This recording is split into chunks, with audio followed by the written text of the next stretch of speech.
Quick history lesson on this vanity behind me. I purchased it off of Facebook Marketplace for $30 about a year or maybe more ago. I painted it in what my husband would call polarizing colors, aka Tangled from Disney. So I thought that that was a pretty good little mix of color chemistry there, but it did not sell. So we are going to do a little bit of surgery today. I'm going to beat the shit out of it and make it into 2 nightstands instead, because that's what I want to do. And if that's going to piss you off, please feel free to I don't know. That's on you. You've been warned.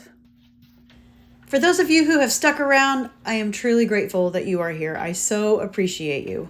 First things first, we have to take the mirrors out, preferably without breaking them. But, I mean, let's see what happens. Y'all see me use a rubber mallet instead of a real hammer? Like I'm learning.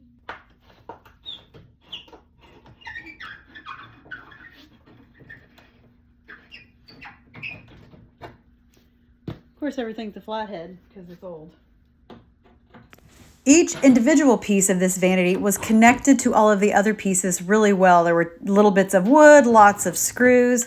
It even had these metal connectors in between the mirrors. Like, it took a lot of unscrewing of the flathead screws to get this piece apart without doing more damage than I wanted to. I'm trying to create as little damage as possible, or I would have just taken a freaking axe to it.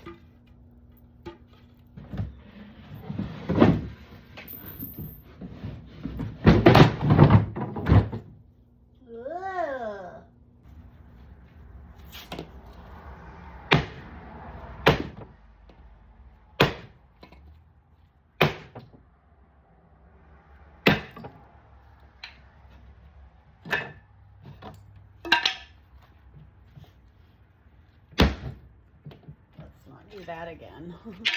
So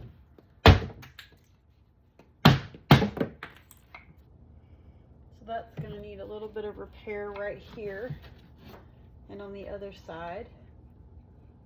Oh, that was on there. What is holding you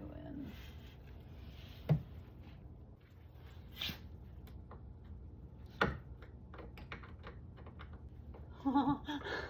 The tiniest little flathead screws.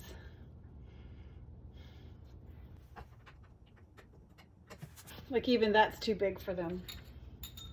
Which means I'm gonna have to go get my mini.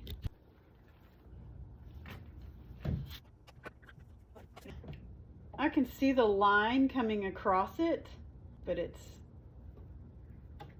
not accepting a screw driver thing. But there's no indentation. Like, there's a line across it, like, just for, you know, fun. But none of them will allow for this. See what I'm talking about? It's like they're smooth. Well, we're just gonna have to break it. Stand back, everybody.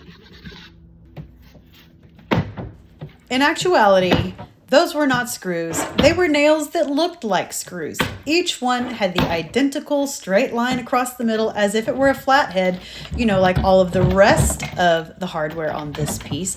But alas, it's just a nail.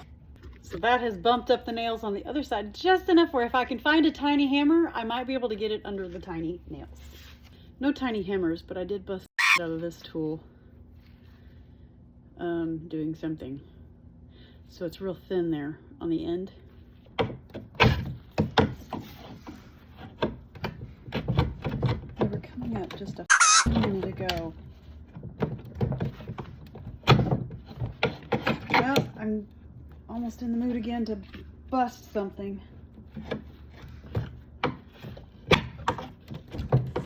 For anyone that is noticing that I'm using the wrong side of this chisel, yes, I know, but the part I busted is the part of the other side of the chisel, and it just goes straight into thick, so calm down.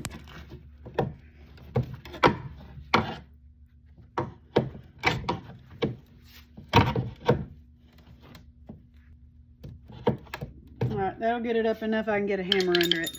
See how many more tools I can get out for this one little bit. Right. There we go.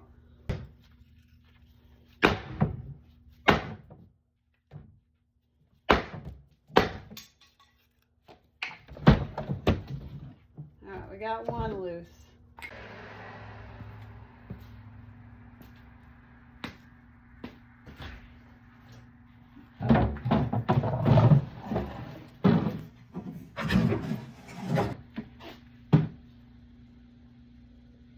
Does it help? Nah.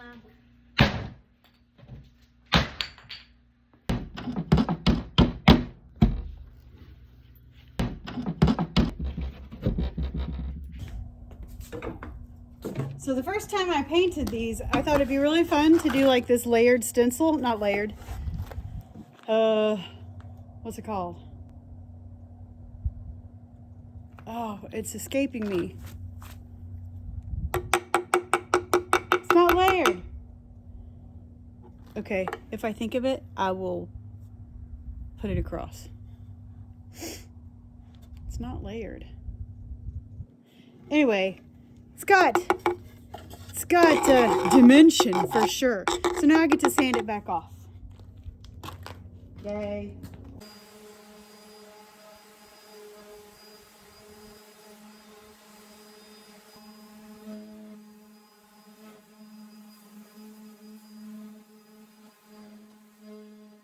Well, I've got most of it. I'm going to take this really cool sponge thing that I have, wrap what's left of my sanding paper around it, and try to get in these corners.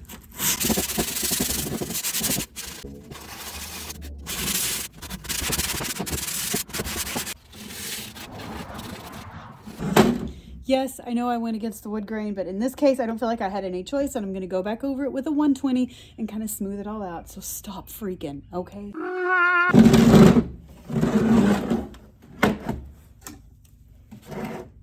Okay, let's fix this part now. We're going to sand this smooth, and then I'll put some mud in it, like some wood filler type stuff to sand down so that you can't even tell this is like this. I should probably plug that in.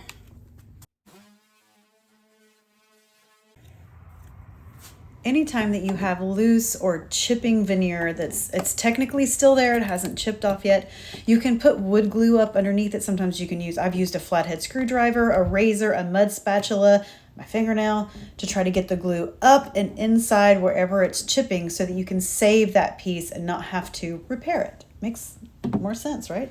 Well, all right, we'll just go ahead and fix this right here.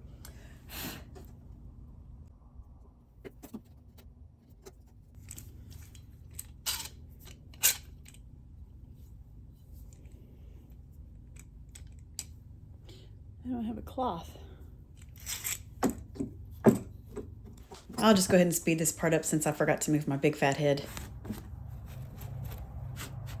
It's always better to wipe away excess glue before it dries, because once it dries, it's a lot more difficult to get off. So because of the delicate condition of this little trim piece here, I'm just grabbing a blade that goes in my Sawzall or Jigsaw or whatever the f it's called. And I'm going to gently remove this very, very hardly stuck on piece. Or I'm going to try to. Let's see. Oh, we're going to have to rig this first.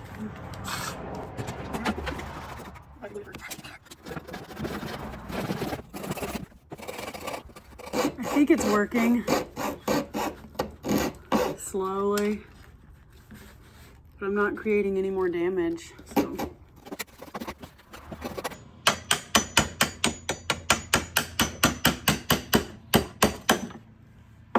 Praise the Lord.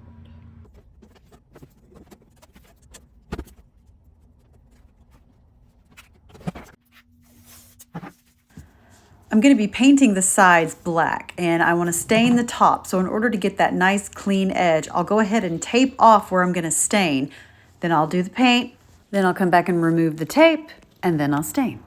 Capiche? Beforehand, I was going for that bright gold Disney princess look, but now that I'm going with a different kind of look, I want them to be a little more tarnished gold.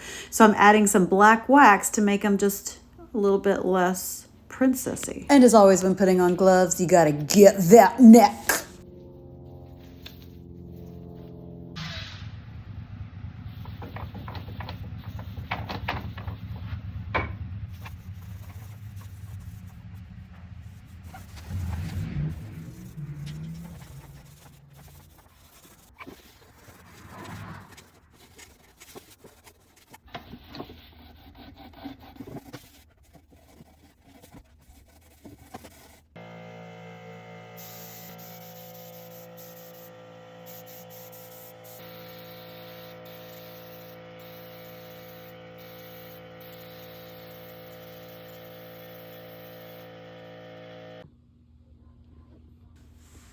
You can see here where this didn't take the stain as well as the rest of the drawer did, and it just looks unfinished to me.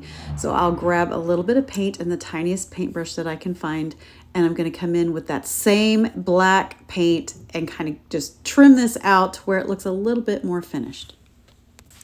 Here's a quick reminder of what it looked like before I took it apart. And then here's the after. These were so fun. I don't usually get to demo anything. Usually it's already been demoed and I'm trying to repair it. But the fact that I got to take a rubber mallet to these just made it so much more fun. I hope this video inspires you to take on that next project that may be just a little bit outside of your comfort zone. I mean, you have to start somewhere, and you might as well start with a rubber mallet and a pair of gloves. I'm just saying, you could work out some. Play hard, peace out.